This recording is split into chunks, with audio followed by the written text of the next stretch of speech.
그 단편 소설집의 이름이 허구들이에요. 그래서 그 보레스 세계문학 전집에 이제 이 보레스의 허구들이 번역도 돼 있고, 보레스의 작품집 중에서 가장 유명한 대표적인 작품집이라고 할 수 있고, 그 중에 제일 처음에 나오는 단편의 이름이 뚫렘 우쿠바 오르비스 테르티우스예요. 아주 다 생소한 영어죠. 그럼 뚫렘 도대체 제목부터가 무슨 되게 수수께끼 같은 용어예요. 근데 이거는 스페인 사람들이 보기에도, 혹은 아르헨티나 사람들이 보기에도 뚫렘 우쿠바로 오르비스 테르티우스는 이게 뭐지? 하고 생각을 할 거예요. 그냥 보레스가 지어낸 말이에요. 그럼 과연 이게 뭐냐 하면은, 이 스토리를 간단하게 말씀을 드리면은, 아마 보르헤스 자신을 지칭하는 그런 화자가 이제 나타나는데, 화자가 실제 있는 작가, 이제 보르헤스의 아주 친한 작가 아돌포 비오이 까사레스라는 그런 그 동료 작가와 백과사전의 한 항목에 대한 이야기를 해요. 우쿠바르라는 한 항목에 대한 얘기를 하는데, 이 우쿠바르라는 그 항목에 대한 얘기를 하게 된 이유는 어떤 구절 때문이냐면은, 거울과 성교는 가증스러운 것이다 라는 구절의 출처를 가지고, 이제 비오이 까사레스라는 작가가 이거는 영미 대백과 사전에 있는 우쿠바르라는 그 항목에서 봤다라고 얘기를 해요. 근데 거울과 성교는 가증스러운 것이다 라는 표현. 그리고 이 작품의 첫 문장은, 내가 우쿠바르를 발견한 것은 거울과 백과사전을 교미시킨 덕분에 우쿠바르를 발견했다 라는 수수께끼 같은 얘기를 해요. 거울과 백과사전을 교미시켰다? 도대체 이게 상상이 가는 말이에요. 거울과 백과사전을 어떻게 교미시켜요? 근데 이제 우리나라 그 번역본에는 교미시켰다라는 표현이 너무 강하기 때문에 그냥 접합시켰다라고 이제 번역을 했는데, 원어는 이제 교미시키다라는, 동물을 교접시키다, 뭐 이런 뉘앙스를 가지고 있어요. 그러면은 거울, 백과사전, 그 다음에 교미, 섹스는 어떤 공통점이 있을까요?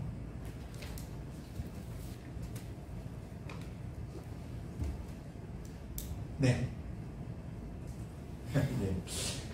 거울은 이미지를 증식시키죠. 그죠? 그 다음에 백과사전은 한 세계를 언어를 통해서 규정을 짓죠. 그래서 백과사전 자체가 하나의 그 세계라고 볼 수가 있겠죠. 그 다음에 섹스는 어떤 유전자, 생물학적인 그 어떤 유전자를 복제시키는 거죠. 그죠? 그래서 리제너레이트를 하고 있죠. 그죠? 그래서 이 세 가지는 상당히 어떤 이 뭔가 수를 증식시킨다라는, 이것이 이미지이건 생물학적인 개체이건 아니면 어떤 대상에 대한 언어 규정을 통해서 하나의 또 다른 어떤 세계를 창조하건, 어떤 추상적인 의미를 만들건, 어떤 세계에 대한 증식의 의미, 복제의 의미를 공통적으로 갖고 있다고 볼 수 있겠죠. 그런데 이 우쿠바르라는 그래서 이제 이런 표현을 봤다라고 이제 그 얘기를 해서 이 화자가 열심히 우쿠바르를 브리테니커 백과사전에서 찾는데 없고 브리테니커 백과사전의 모방 작품이라고 할 수 있는 앵글로색슨 백과사전을 찾았는데 거기도 없어요. 근데 이 비오이카사레스는 앵글로색슨 백과사전의 해적판에서 돌연변이처럼 한 질에 우쿠바르라는 항목이 있는, 보통 다른 질에는 정상적인 그 판본에는 없는데 어떤 돌연변이처럼 우쿠바르라는 항목이 추가된 그 판본을 발견합니다. 그 우쿠바르는 소아시아에 있는 그 어떤 가상의 지역의 이름입니다. 근데 이 우쿠바르라는 가상의 지역에서 사람들이 나름대로 독창적인 사고방식을 하는데 이 독창적인 사고방식을 하는 사람들이 이 우쿠바르라는 어떤 지역에서 새로운 어떤 세계를 만들어요. 그런데 이 우쿠바르라는 지역의 환상문학의 한 지명이 되는 곳이 뜰렌이에요. 우리로 치면은 우리로 치면은 호그와트 같이 해리포터라는 하나의 유명한 판타지 소설의 배경이 되는 호그와트라든지 반지의 제왕에 있는 중간계 같은 것이 어떻게 보면은 뜰렌이라고 볼 수 있어요. 그러니까 우쿠바르라고 하는 가상의 세계의 환상문학에 있는 나오는 배경이 뜰렌이고요. 그 다음에 오르비스 테르티우스는 이 뜰렌에 있는, 즉 호그와트 백과사전 혹은 이 반지의 제왕에 나오는 중간계의 백과사전이 바로 이 오르비스 테르티우스예요. 그러니까 우쿠바르는 이 현실의 가상이고 뜰렌은 가상의 가상이고, 그 가상의 가상을 백과사전으로 정리한 게 오르비스 테르티우스입니다. 그런데 재밌는 것이 이 뜰렌의 세계에 대해서 이 화자가 상당히 이제 그 열정을 가지고 뜰렌의 세계를 만든 장미십자회 지식 사람들 마치 프리메이슨처럼 이들은 비밀 결사한 채로 하나의 어떤 비밀스러운 어떤 세계를 상상한 거예요. 그래서 이들이 상상한 세계는 어떤 세계냐? 지극히 관념론적인 세계예요. 그러니까 우리가 지금 이 순간 감각으로 인지되는 세계만이 실제로 존재하는 세계다라고 이제 본 거죠. 그런 그 세계를 만들고, 이런 세계라면, 이런 세계의 언어라면 명사가 없을 것이다. 어떤 순간순간 각자의 주관적인 감각에 의해서 느껴지는 대상을 그 순간순간의 느낌으로 전달을 하는 것이 뜰렌의 언어이기 때문에 이 명사라는 일반화의, 명사가 가지고 있는 일반화의 오류를 저지르지 않고 순간순간의 어떤 객체적 어떤 감각으로 표출되는 그 이미지를 있는 그대로 그려내려고 했던 것이 뜰렌의 언어라고 볼 수 있습니다. 그래서 어떤 뜰렌의 세계는 주관적 감각으로 인지되는 세계만이 참으로 인정되는 세계라고 이제 상정을 하고요. 뜰렌의 언어에는 명사가 없어요. 근데 이거는 이제 그냥 보르헤스의 환상소설에 나오는 하나의 그 세계에 나오는 그 어떤 가정인데, 명사가 없는 세계. 근데 실제로 멕시코에 아직도 이제 멕시코에는 마야 문명의 영향 속에 있는 그 원주민들이 아직도 스페인어를 거부한 채 오지에서 자신들의 원주민어를 하면서 자신의 고유 문명 체계를 고스란히 유지하고 있는 사람들이 있어요. 여러 부족들이 있는데 그 중에 또 홀로발이라는 부족이 있는데 이 부족 언어에는 목적어가 없어요. 목적어가 없는 세계, 한번 상상이 가는 나는 너를 사랑한다 라는 표현이 이 또 홀로발 부족에서는 이들의 어떤 관념 속에서는 존재하지 않아요. 단지 목적어 대신에 주격 보호만이 있어요. 너와 나는 사랑한다. 너와 나는 함께 밥을 먹는다. 너와 나는 사냥을 같이 한다. 그래서 너를이라는 그러니까 그 목적어가 없어요. 즉 타동사가 없어요. 타동사라는 것은 일방적으로 어떤 동작의 행위가 일방적으로 전이될 때 대상에게 전이될 때 우리가 타동사라고 하죠. 나는 너를 때린다라고 하면은 너는 맞기만 하잖아요. 나를 때릴 수는 없고 너는 일방적으로 맞기만 하잖아요. 그죠? 그런데 그런 것을 이 사람들은 생각할 수가 없었어요. 이 사람들은 너와 나는 때린다. 너와 나는 함께 사랑을 한다. 그러니까 너를 타자화시키지 않아요. 너는 나의 파트너일 뿐이에요. 그래서 어떤 그 언어일 유학자가 이 또 홀로발 부족 사람들에게 이제 인터뷰를 했는데 상당히 의미심장한 인터뷰가 있어요. 왜 스페인어를 배우지 않냐? 했더니 우리는 스페인어를 거부하는데 그 이유는 그들은 공동체 의식이 없기 때문입니다. 이들은 공동체 의식이 너무나 투철한 나머지 타자라는 개념이 없어요. 타자화시키지 않아요. 그러니까 상당히 언어라는 것이 그 부족이라든지 그 세계 사람들의 어떤 그 의식 체계를 있는 그대로 그 어떤 우리 통사 구문이라는 것이 그들의 사유 체계를 드러내는 하나의 바로미터라고 볼 수 있다는 것입니다. 우리에게는 또 홀로발의 언어도 상당히 환상적이에요. 그죠? 근데 이게 실제 있는 언어라는 거죠. 근데 어쨌든 다시 이제 뜰렌으로 돌아와서 이 시간의 흐름 속에서 어떤 공간이 동일하게 유지될 것이다 라는 생각은 성립이 불가능해요.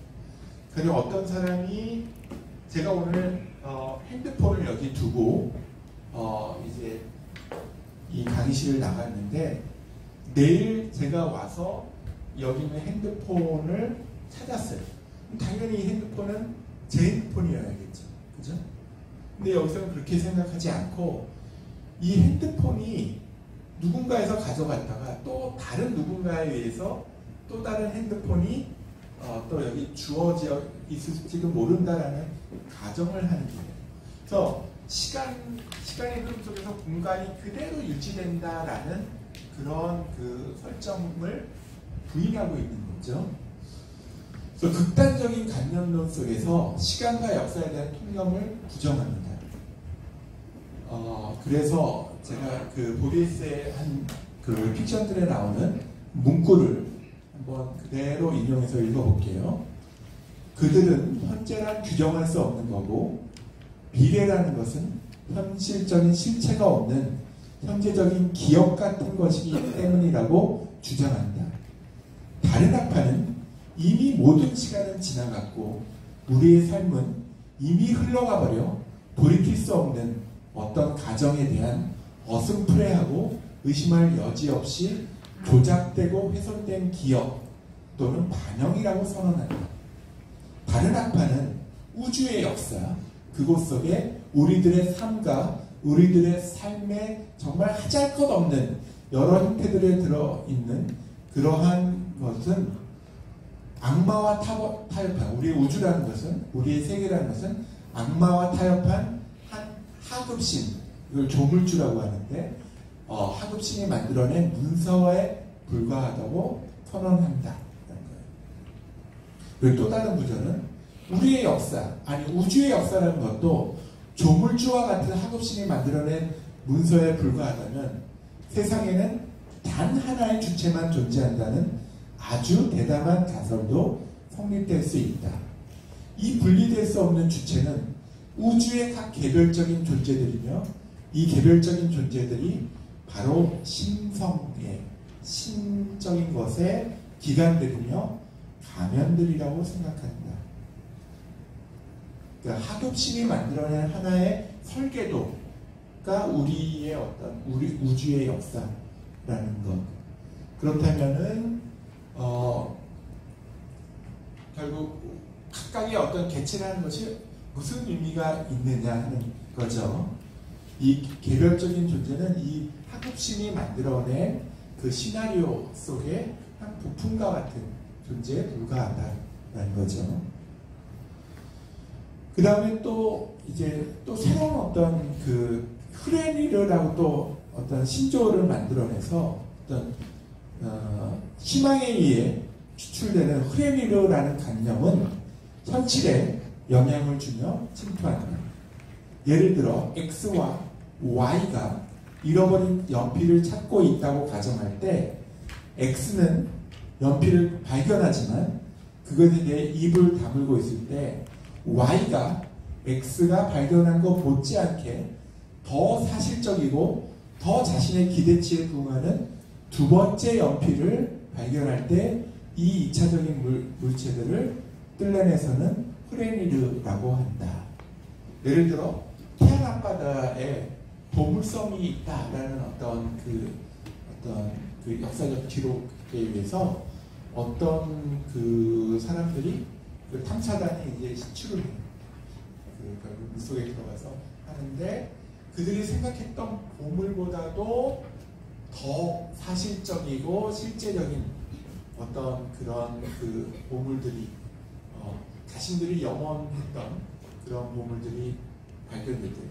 하지만 실제적으로 그 보물들은 이미 다른 어떤 도굴꾼들에 의해서 이미 다 사라진 것임에도 불구하고 그래도 아직도 있을 거야 라는 기대를 가지고 우연치 않게 들어갔는데 이렇게 발견되는 더 대단한 보물을 발견하는 어떤 희망이 만들어낸 어떤 그러한 그 간절한 염원이 만들어낸 어떤 그런 대상이 실체화될 때 이런 것을 이제 프레니르라고 얘기하는 거죠.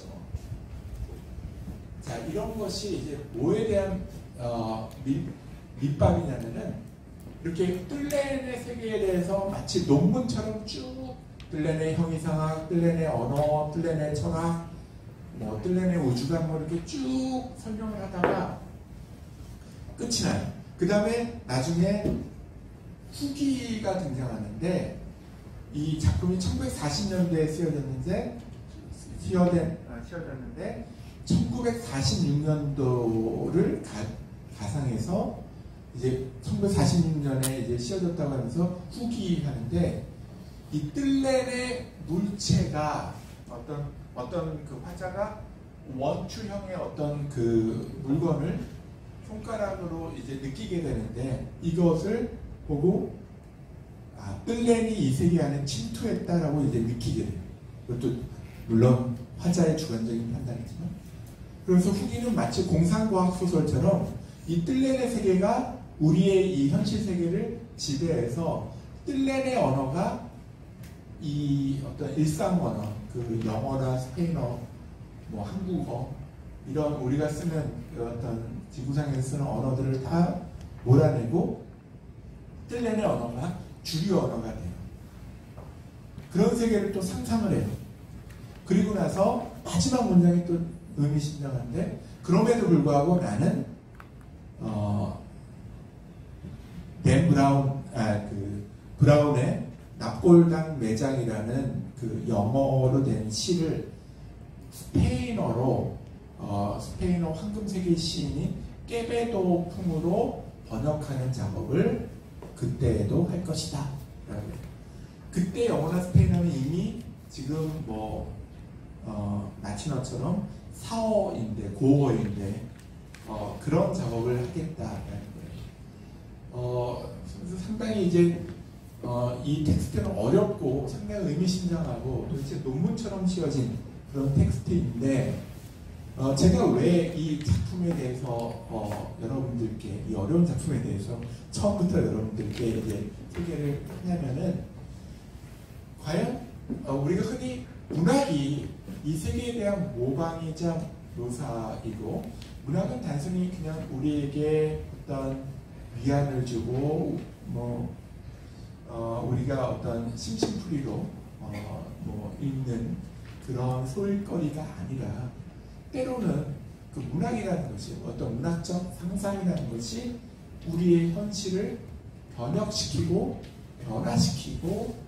그 문학적 상상이 우리 세계 속에 침투해서 우리의 삶을 다른 방향으로 이끌 수도 있다라는 내용, 즉 문학이 혁명의 도구가 될 수도 있다라는 그런 그 가정을 전제로 한 소설이 바로 이 작품이기 때문에 여러분들께 소개를 드리는 겁니다. 이 뜰렌의 문학에는 문학에서도 저자 이름이 있는 책은 드물며 모든 작품은 단 한 작가의 작품이에요.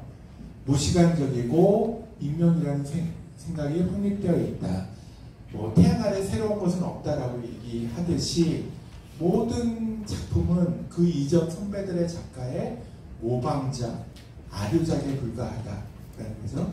그 선배는 또 다른 선배의 영향을 받았고 그래서 이제 결국 저작권이라는 것은 의미가 없다라는 그런 말이 여기서는 성립이 되죠.